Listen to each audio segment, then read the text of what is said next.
Ramazan ayı neyi ifade ediyor bizler için, ümmet için? Çok şey ifade ediyor. Başta insanlığın yaratılışı olan Allahu Teala'ya ibadet etmeyi ifade ediyor. İkincisi, o ibadetin kaynağı olan Kur'an-ı Kerim'in kendisinde inişini ifade ediyor. Aynı zamanda Ramazan ayı 11 ayın sultanı, rahmet ayı diyoruz, mağfiret ayı diyoruz, bereket ayı diyoruz, nübüvvet ayı diyoruz, ümmet ayı diyoruz ve manevi iklimin ve manevi bir atmosferin ümmetin üzerine düşmesi diyoruz. Ramazan ayı öyle bir ay ki düşünün, onda öyle bir gece, içinde öyle bir geceyi barındırıyor ki o gecenin içinde bulunmadığı 1000 aydan daha hayırlı olan bir ay olarak biliyoruz.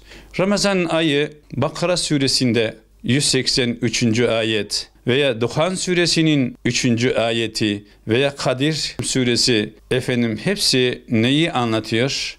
Ramazan'ın o manevi olan atmosferini anlatıyor. Ümmet için ne kadar önemli olduğunu anlatıyor. İşte ümmet olarak, müminler ve Müslümanlar olarak evet o ayın kadrini ve kıymetini bilmeliyiz. Yapılması gereken ibadetleri Rabbimizin rızasını gözeterek, hiçbir kusur göstermeksizin, en ekmel vecihiyle yerine getirmeye çalışmalıyız. Nefsimizi terbiye etmekle frenleyebilirsek inanıyoruz ki yaratılış sebebimiz olan Allahu Teala'ya ibadet etmekte o zaman kusur göstermeyeceğiz. Çünkü kusuru, hatayı bize işleten nefsimizin bizzati kendisidir. Onun için Ramazan bizim için, ümmet için, insanlık için bir mekteptir.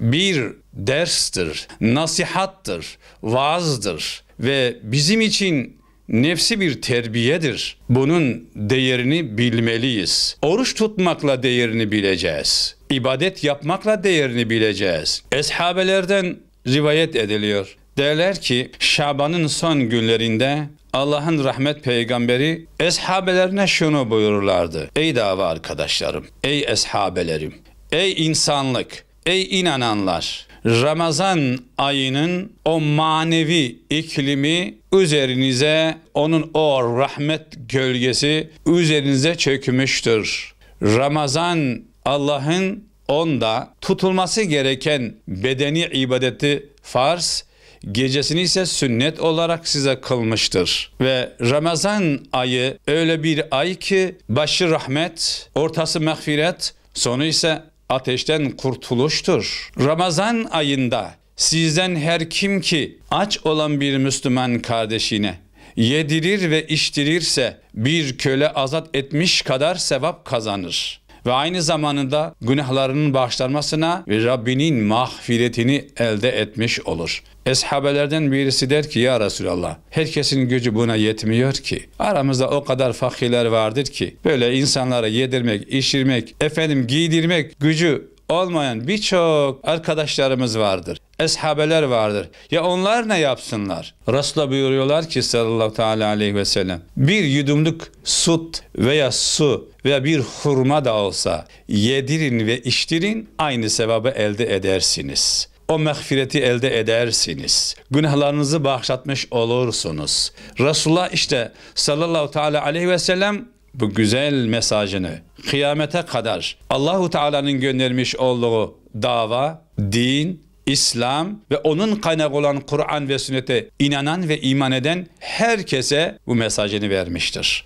Bu bizim için büyük bir nimettir, büyük bir lütuftur, büyük bir rahmettir. Bunun kadrini, kıymetini, değerini bilmeliyiz. Allah'ın rahmet peygamberi özellikle Ramazan'ın başlamasıyla Cebrail aleyhisselamın gelmesiyle mukabele dediğimiz Cebrail dinliyor, peygamberimiz Kur'an okuyor. Nasıl onun feyzinden yararlanacağız? İşte onun yolunu peygamberimiz bize göstermiştir. Hayat kitabımız, hayat rehberimiz, hidayet kaynağımız Kur'an-ı Kerim'i bolca okuyacağız. Sadece okumakla bırakmayacağız. Kur'an bize neyi anlatıyor? Anlayarak okuyacağız. Aynı zamanda yaşayarak okuyacağız. Öyle yaşayarak okuyacağız ki bir mümin yaşayan Kur'an olmalıdır, gören Kur'an olmalıdır, düşünen Kur'an olmalıdır. Ve bakış açısı Kur'an olmalıdır. Konuştuğu zaman konuşan Kur'an olmalıdır. Onun için Kur'an'ı en iyi şekilde kardeşlerimiz muhakkak bu Ramazan'ın hürmetine ne olur? Okusunlar ve anlayarak okusunlar. Çünkü bizlerin yaratılış sebebi Kur'an'ın getirmiş olduğu hüküm ve ahkamları fiili olarak yaşamaktır. İşte Ramazan da o hüküm ve ahkamlardan bizzati birisidir. Çünkü bizlerin yaratılış sebebi Rabbimize kulluktur, ibadet etmektir. Ve ibadet ise 3 çeşit diyoruz. 1 mali ibadet, 2 bedeni ibadet, 3'ü hem mali hem bedeni ibadet. Bakıyoruz ki Ramazan ayı bedeni ibadet olduğu kadar mali ibadetlerin de içinde yaşandığı bir ibadettir. Fitreler bu ayda veriliyor. Kefaretler bu ayda veriliyor. İnfaklar genelde bu ayda veriliyor, yapılıyor. Sadakalar çokça veriliyor. Hatta İslam'ın 5 şartlarından birisi olan mali ibadet, sosyal yardımlaşma ve dayanışma dediğimiz mali ibadet dediğimiz bu zekat ibadeti. Zekatu kantaratül İslam peygamber buyuruyor. Zekat İslam'ın köprüsüdür. Bu ne demektir? Zenginle fakir arasında onların kalplerini birbirine bağlayan bir köprüdür, bir bağdır. İşte onun feyzinden eğer yararlanmak istiyorsak ne yapacağız? Orucumuzu tutacağız. Sadece orucu tutmakla kalmayacağız. Ne yapacağız? Bütün organlarımıza oruç tutturmaya çalışacağız. Bu şu demektir. Bütün organlarımıza bir ayar vermek demektir. Ayreten sibgatallah diyoruz ya, Allah'ın boyası. Kur'an'ın getirmiş olduğu bu boyayı, bu sürmeyi bütün hayatımıza sürmeliyiz. Kur'an sürmesiyle muhakkak bu sürmeyi almalı ve bu güzel rengi, bu güzel tadı ve bu güzel lezzetten doyasıya yararlanmalıyız. İşte Kur'an'ın feyzi, Ramazan'ın feyzi ve bereketi budur. Eğer mümin ve Müslümanlar olarak evet Ramazan'ın getirmiş olduğu feyzinden ve bereketinden doyasıya yararlanmak istiyorsak kardeşlerim 11 ayın içinde kirletilen bütün organlarımızı bu feyzin getirmiş olduğu o manevi iklimle, o manevi temizleyici olan hükümlerle, ibadetle temizlemeliyiz. Ondan sonra kendimizi tümden Kur'an'a, sünnete vermeliyiz. Yaşayıp ve yaşamakla da insanlara örnek olmalıyız. Eğer böyle hareket etmiş olursak hem yaratılış sebebimiz olan Allahu Teala'ya karşı kendi kulluk görevimizi yerine getirmiş oluruz. Hem de aynı zamanda yaşamakla insanlara örnek olmuş oluruz. Hem de inşallah Ramazan'ın feyzinden, bereketinden istifade etmiş oluruz. Önümüzdeki cumayı cumartesiye bağlayan gece teravihlerin başlaması ve sahurlara kalkacağız. Ve cumartesi günü inşallah oruçlu olarak sabahlanacağız. Ben bizi izleyen bütün kardeşlerimin şimdiden